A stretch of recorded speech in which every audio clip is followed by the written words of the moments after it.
Empecemos entonces. Te dejo la palabra, Gabriela. No, perfecto, gracias, Michelle.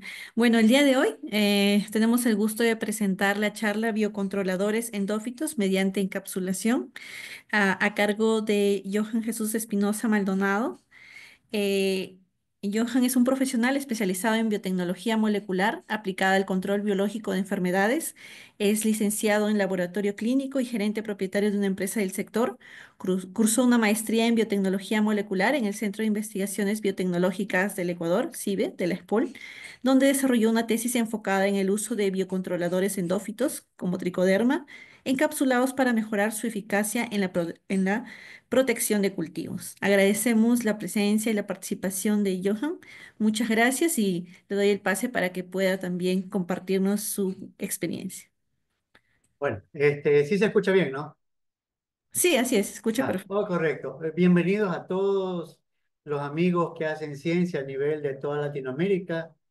Cruzando si hay alguien cruzando el Gran Charco también, bienvenidos. Agradezco la oportunidad al Instituto Bárbara McClintock, a través de quien tuvimos la apertura para poder compartir con ustedes algo sobre algo que hemos venido trabajando a nivel de ciencia básica.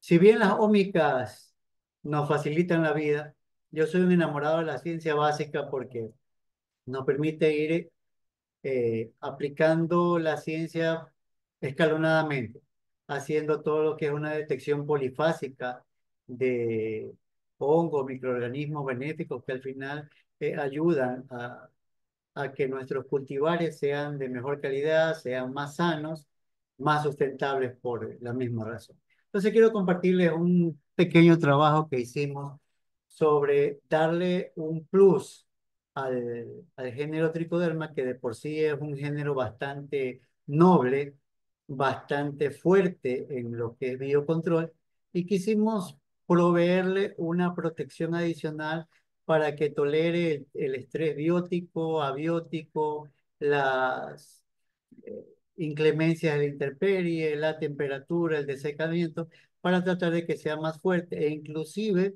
de que sea aplicable, dado el tamaño de las microcápsulas, podría ser inclusive aplicado a nivel de bombas de fumigación o de algún tipo de inclusive de alguna alternativa de cómo hacer llegar agua a nuestros cultivares. Entonces, nosotros lo aplicamos y lo trabajamos a nivel de cacao. La idea de esta primera imagen es para que vean mazorcas de cacao muy, muy sanas, árboles sanos, llenos de mazorcas, ¿ya? Y poderlo contrastar a posteriori con la enfermedad ya establecida. Entonces vemos que las enfermedades de cacao, dependiendo de la zona, tienen un impacto muy alto en la economía de nuestros países, de nuestras zonas costeras principalmente, pero hay que tener en cuenta que no solamente es factores del clima, de las variables que quizás no están a nuestro alcance, sino también agentes que están eh, siendo parte de la microbiota, del microbioma del suelo, pero también, mira mi agüita, pero también huéspedes que vienen, por ejemplo, en el caso del cacao, la transmisión es por cercanía. El campo el solar o el área o el hectareaje que está enfermo a través del agua, a través de la lluvia, suele pasar o transmitir la enfermedad simplemente por contacto. Va arrastrando, en este caso, eh, los agentes causales de enfermedades de cacao. Pero hay factores variables a tener en cuenta, tales como suelo, clima, el genotipo, la variable, la variante de cacao, la virulencia del fitopatógeno en este caso, el manejo que se le ha dado, si ha sido un manejo tecnificado, si no ha sido un manejo tecnificado, eh, la posibilidad de incluir biocontroladores, pero también el detalle de los vectores, ¿no es cierto? Entonces ahí vamos a tratar de poner en contexto dos enfermedades que atacan principalmente el cultivo, ¿no?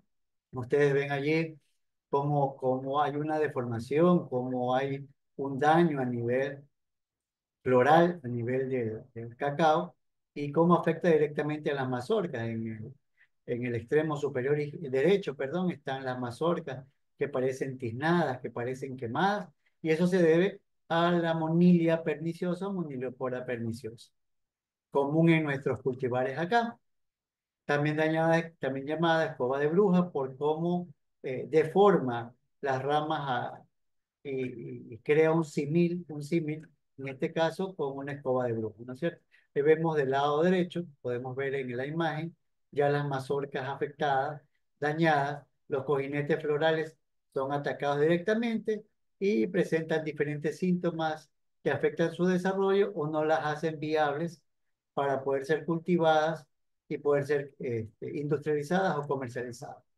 Ahí vemos cómo va avanzando la enfermedad desde el estadio 0 hasta el estadio 10. En esta moniliasis se da por Moniliopora roreri.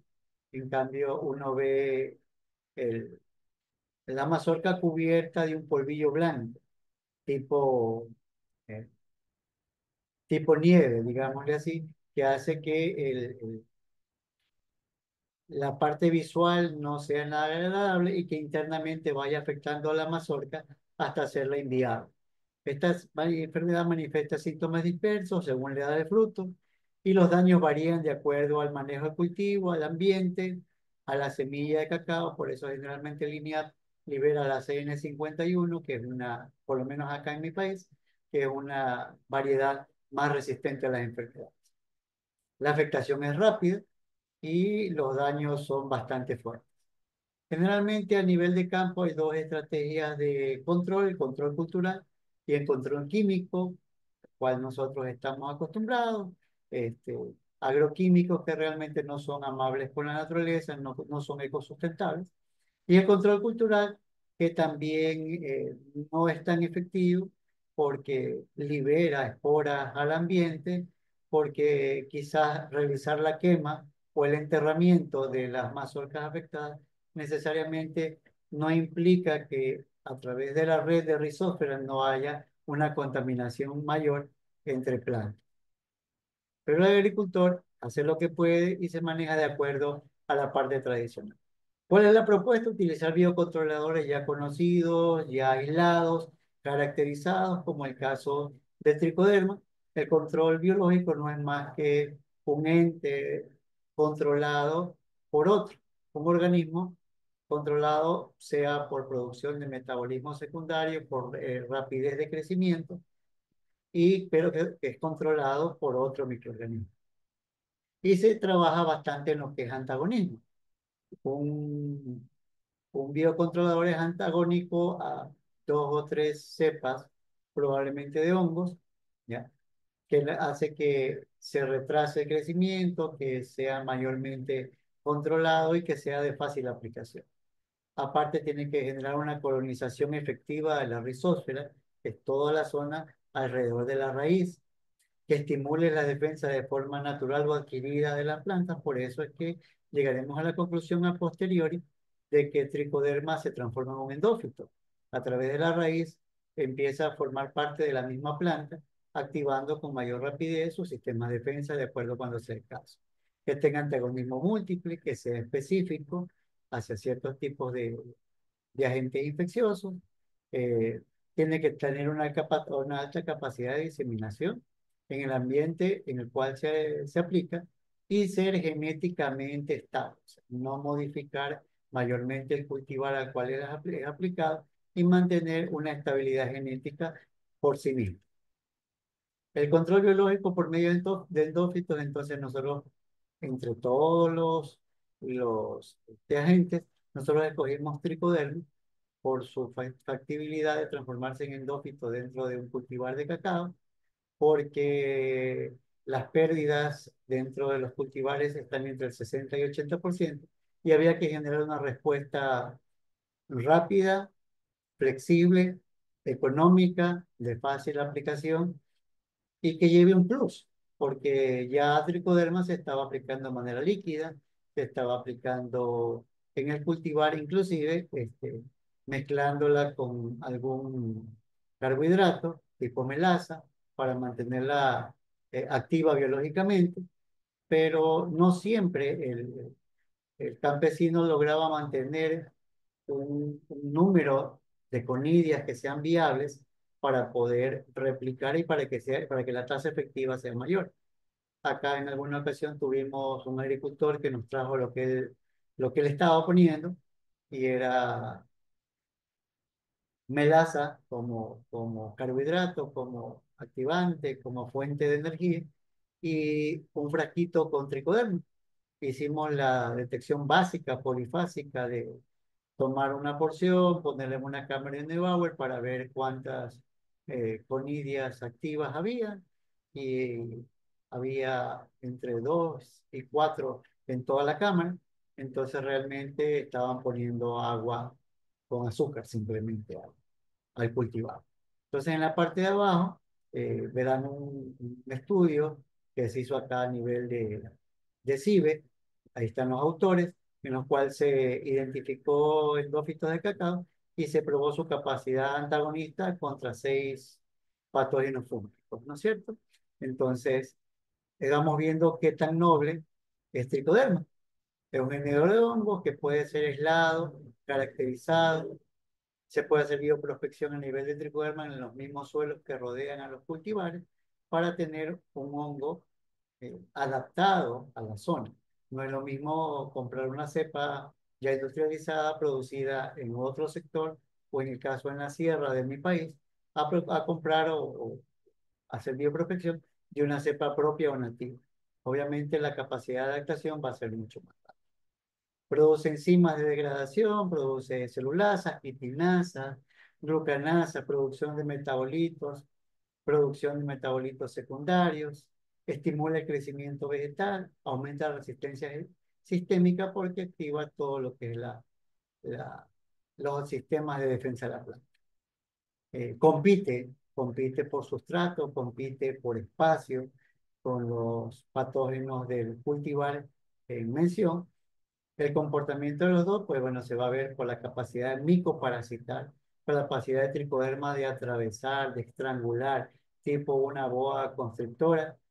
Tiene la capacidad de envolver las hifas, las pseudohifas, los micelios de las plantas, de los patógenos y competir por espacio. Y esa es la forma que tiene el tricoderma de realizar el micoparasitismo.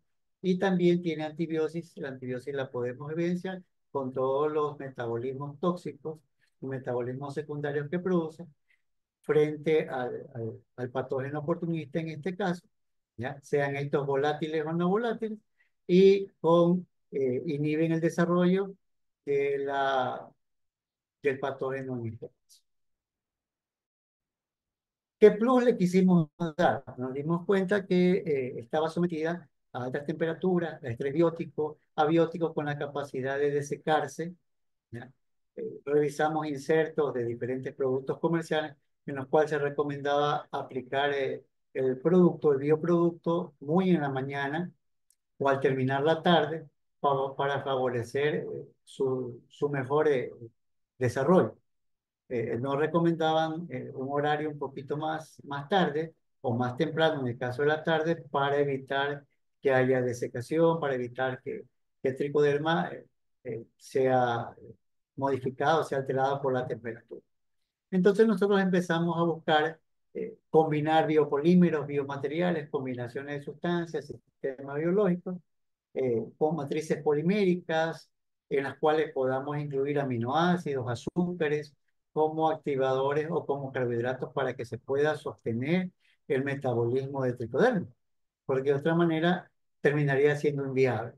Entonces revisamos las bondades de los biopolímeros, ser inertes principalmente, no generar una reacción mayor, poderlo trabajar por cargas sean positivas o negativas, viabilidad de formulación, que podíamos utilizar como coayudantes para favorecer o fortalecer ya de por sí las capacidades del biocontrolador, como es tricoderma, eficacia, tiempo de aplicación, condiciones de microclima, dónde iba a ser aplicado y sobre todo algo que es muy importante en la zona agrícola, el costo del producto.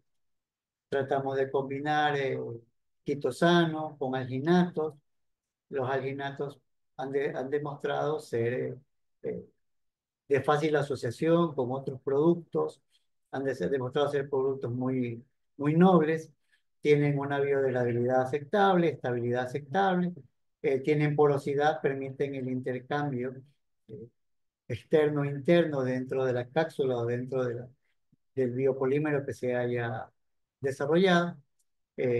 Tienen como deficiencia sensibilidad a acidez a nivel del pH del suelo, pérdida mecánica, estabilidad mecánica, no necesariamente de, de la estabilidad por sí mismo, sino la estabilidad mecánica de microcápsulas, favoreciendo cierto grado de deformación por presencia de iones. Generalmente ya ahí es más sensible a todo esto de intercambio iónico, pH y todo.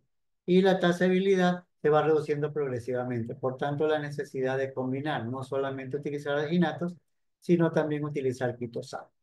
Quitosano que podemos extraer con facilidad de todo lo que es exoesqueleto de crustáceos, fácil consecución en camaroneras, en todos estos sitios donde desarrollan eh, esta actividad y que al final es de fácil consecución.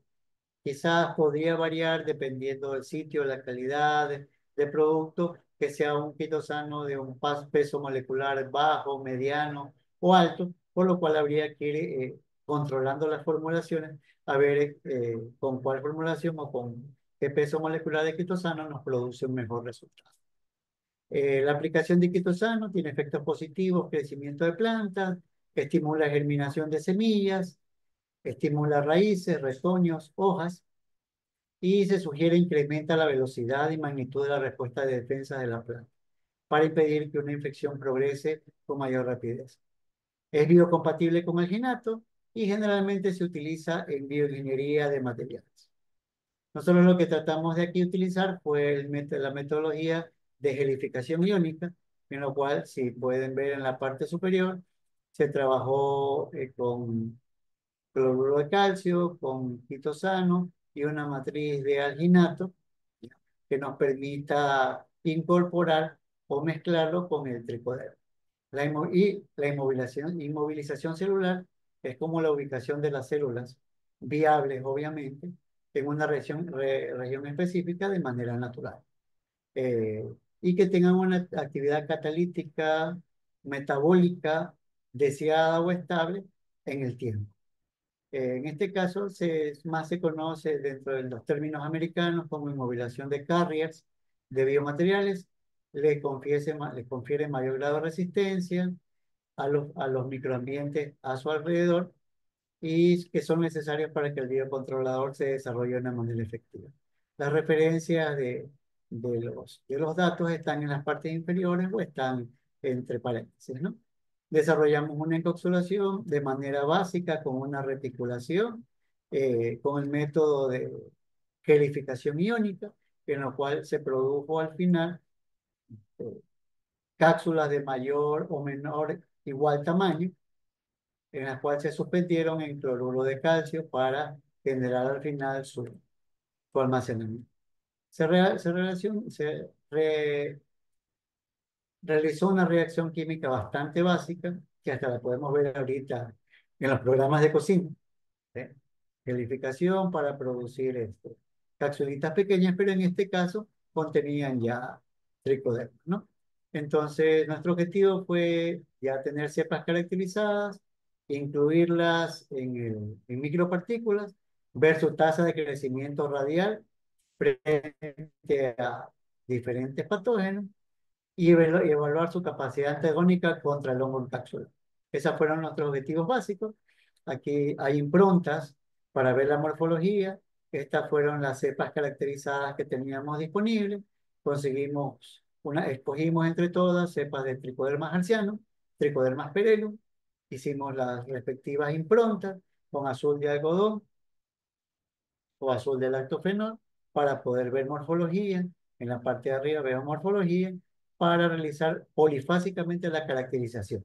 Hicimos la caracterización a nivel molecular, corrimos la cepa, utilizamos mayormente la cepa 58 y 78, utilizamos controles positivos, vimos el control radial, cuáles eran las de mejores rendimientos y esas fueron sometidas o fueron utilizadas. Aquí está nuestro tratamiento. Inicialmente dejamos desarrollar eh, lo que es tricoderma en este caso, de realizamos microcultivos en, en agar PDA, en este caso, en agar potato dextrosa, patata dextrosa, y empezamos a ver las tasas de crecimiento radial frente a otros patógenos. Aquí está cómo se generaron los inóculos de tricoderma en alginato de calcio. Se realizó el inóculo. En el momento en que hizo contacto con la solución de quitosano, cloruro de calcio, se generaron las microcápsulas, que son las que ustedes ven en la parte inferior. Se realizó el proceso de secado y se las puso en conservación.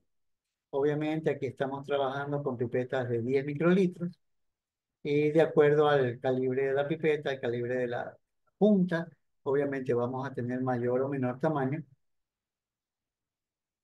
de las capsulitas.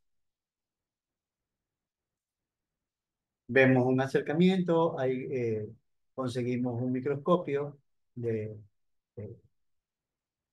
polarización, un microscopio de contraste de fase, y vemos las cápsulas de tricoderma ya mucho más cerquita. Vemos aquí estos tres puntitos verdes que son parte del tricoderma que está visible. También vemos la diferencia de tamaño. Fueron trabajadas con diferentes puntas. Obviamente también fueron dependientes del pulso del operador, de la persona que estaba trabajando con eso. Y aquí la vemos, la microscopía, una vez que la cápsula empieza a liberar tricoderma. Está Tricoderma asperellum, aquí está la capsulita, ya está liberada, y aquí está Tricoderma hertzianum, la cepa 58, ya liberando tricoderma. Es emocionante ver lo que pasa en este microcosmos de, de la detección básica. Si bien, como les decía al inicio, las ciencias ómicas nos ayudan bastante, ver in vitro, ver in vivo lo que sucede también de cerquita, casi al mismo tiempo, es una experiencia súper, súper especial. Les recomiendo a todos no saltársela, no saltarse una detección polifásica, no saltarse una ciencia básica dentro de sus investigaciones, porque es parte de la parte emocionante de poder hacer ciencia. Aquí vimos los parámetros de evaluación, si la invasión era superficial, si la invasión era de un cuarto, si invadía la mitad de la caja Petri, si la invasión era superficial, y al final se utilizaron ciertas fórmulas que utiliza el radio, si el radio es mayor, si el radio es menor, y la escala de Bell, que es que el antagonista cubre completamente, el antagonista llega a las 2/3 partes, el antagonista compite 50 y 50, o si no, el agente fitopatógeno llega a cubrir totalmente la caja de Petri, lo que significaría que este candidato a biocontrolador no cumple su función. Ahí vemos otra vez, vemos aquí creciendo la monilia, vemos el tricoderma expandiéndose su crecimiento radial. Este es el 78, este es la cepa de tricoderma hertzianum y el otro tricoderma, ¿no? Asperellum. Y vemos cómo en todos los casos las cepas de tricoderma generan un crecimiento radial mayor, lo cual detiene el crecimiento de la monilla en mayor o menor escala, detiene el crecimiento. Entonces ahí son parte de nuestros resultados. Vimos la escala de Bell, cómo la clasificamos, 1 y 2, la escala de arcos que se trabajó entre 1994 y 2004, le dimos la misma clasificación, invasión total, crecimiento sobre el fitopatógeno, lo cual nos dijo que eran cepas de las cuales podíamos disponer para realizar gelificación iónica, la generación de cápsulas y al mismo tiempo buscar las posibilidades de su aplicación directamente al cultivar. Pero no nos quedamos ahí, nos fuimos a la microscopía electrónica. Ese era el microscopio electrónico del INSPI de mi país. Sigue activo, pero ya tienen una versión mucho, mucho más moderna. Este, se realizó las muestras, se las fijó en ácido ósmico y en oro. Aquí están las muestras fijadas, debidamente identificadas. Y lo que encontramos fue lo siguiente, ¿no? Estas son cepas de microscopía electrónica y al lado derecho la cepa tal como la encontramos ya directamente con microscopía de campo plano. Aquí está la microcápsula de tricoderma, aquí está a partir de matriz de biopolímero. La matriz biopolimérica está aquí. Si ustedes se dan cuenta, no es redondita, por lo que habíamos explicado antes, la factibilidad de deformación en un momento determinado, pero en ningún momento le quitó su capacidad de desarrollo. Aquí vemos la superficie de la microcápsula, aquí la vemos en un verdecito. Generalmente las microfotografías de microscopio electrónico o son de un color dorado o las podemos dejar ya en la edición de este tipo de color para poder desarrollarlas o para poder encontrar mejores cosas. Entonces ahí está lo que es la siguiente foto. Vemos la capacidad, como les decía, de tricoderma de micoparasitar, de envolver las, al el otro hongo, al hongo fitopatógeno en este caso, y tipo una boa constricción, atravesar los micelios, las hifas del otro hongo, e inclusive este, ahogar, por así decirlo, al hongo. Esa es la capacidad que tiene el tricoderma, aparte de generar metabolitos secundarios. Acá en la superior derecha vemos otra foto que nos habla, ya vemos el colorcito verde, vemos cómo se está desarrollando, y en el inferior derecho izquierdo vemos en el momento justo en que se encuentran a modo de dos ejércitos el hongo fitopatógeno y acá la cepa del tricoderma que la viene a controlar. Seguimos con la microscopía electrónica, vemos que aquí biotropismo, que es la cercanía por generación de sustancias químicas, las hifas de tricoderma se adhieren, se enrollan, degradan la pared celular del fitopatógeno, lo debilitan, inhiben su germinación, interfieren en su metabolismo a través de lo que generan como enzimas, quitinasas, celulasas, que afectan directamente. Aquí podemos ver en mayor escala, superior central, vemos cómo las cepas, las hifas de tricoderma, tienen esa característica sobre el hongo y de esta forma pueden realizar el biocontrol. ¿A qué conclusiones llegamos? Pues bueno, de acuerdo a los resultados obtenidos, a realizar la parte de ciencia básica, a realizar la detección polifásica, a empezar desde cero.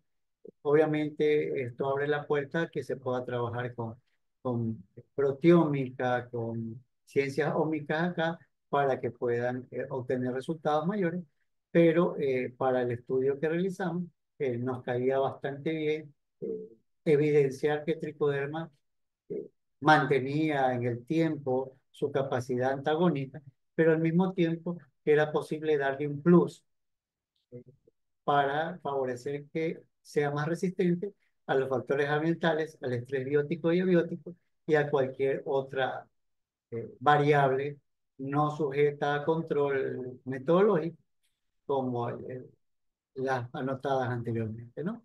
Fueron candidatas a biocontroladores para dos monilias, o moniliosporas, que fue la rorera y la perniciosa, ¿ya? La una causante de la moniliasis y la otra causante de escoba de brujo. Tienen la capacidad de minimizar las condiciones que se crean post-encapsulación, mejoraron el crecimiento radial frente a las colonias de Monilia, y con respecto a las cápsulas de innato como polímero único, fueron bastante prometedoras. Recomendaciones, hicimos unas cuantas recomendaciones, priorizar la obtención y el uso de cultivos monospóricos. Aquellos que hacemos ciencia básica, eh, utilizamos ciertos tips, utilizar en el PDA, por ejemplo, un antibiótico tipo clorfenicol o algún otro tipo de antibiótico que inhiba el crecimiento bacteriano para utilizar solamente cepas que tengan, en este caso, el hongo, que no haya contaminación. Y cuando es para bacterias, pues bueno, se ponen antimicóticos para que el crecimiento sea más adaptable a nuestras necesidades. Utilizamos agar suplementado con antibióticos y revisamos mayormente la conductividad del agua, la calidad del agua con la que vamos a trabajar. Trabajar con cultivos jóvenes, los cultivos de microcultivos, los Los obtuvimos de la parte del crecimiento radial distal, no del proximal al centro, porque el distal es donde está la mayor capacidad de crecimiento en este caso. Desarrollar formulaciones a partir de la quinasa, que no sea la única, mejorando tasas de iones, características organolépticas, empezar a trabajar un poco mejor, ver o promover el desarrollo de estudios o trabajos similares que proliferaron a raíz de aquello. Se realizó de posterior en una revisión bibliográfica y mucha gente empezó a trabajar con bioencapsulación, con carriers, con alginato, con quitosano, este, y con, no solamente con hongos, sino con bacterias biocontroladoras también. Profundizar en trabajos posteriores del secretoma, proteoma y todas las técnicas OMA adaptables para que esta encapsulación pueda dar pie o dar puerta a otros estudios como excreción de eh, la parte codificante, proteínas y enzimas post-encapsulación para ver si el crecimiento va acompañado de crecimiento radial y también de otros. Bueno, agradecimientos, eh, mucha gente que ha hecho cosas bonitas, personal del CIBE, está la doctora Nardi, que trabaja en CIBE en proteómica, el PhD José Álvarez Barreto, de la San Francisco, nuestros amigos del personal de CIBE, mi empresa que se llama DeanLab Biotech, que nace con los fondos del laboratorio clínico, yo soy licenciado en laboratorio, pero a raíz de esto tocamos puertas en universidades, recibimos eventualmente pasantes, para empezar con ellos desde la parte polifásica, desde la detección, desde preparación de medios, agares, desde el desarrollo de pensamiento crítico, pensamiento lateral, tratar de que ellos hagan ciencia desde lo básico. Somos parte también como miembros de la Red Iberoamericana de Investigación en Micología, que es el RIMICO. Somos parte de BioNetworking Latam, que es una potenciadora de startups para conseguir fondos para proyectos en los cuales me siento muy honrado de pertenecer. Y lanzamos una iniciativa. Yo siempre diré, fue mi idea, pero no importa quién la haga mientras se realice. Y estamos para crecer, para apoyarnos, para formar red. Está en la parte superior e inferior, perdón, superior e inferior derecha. Divulgación, divulgación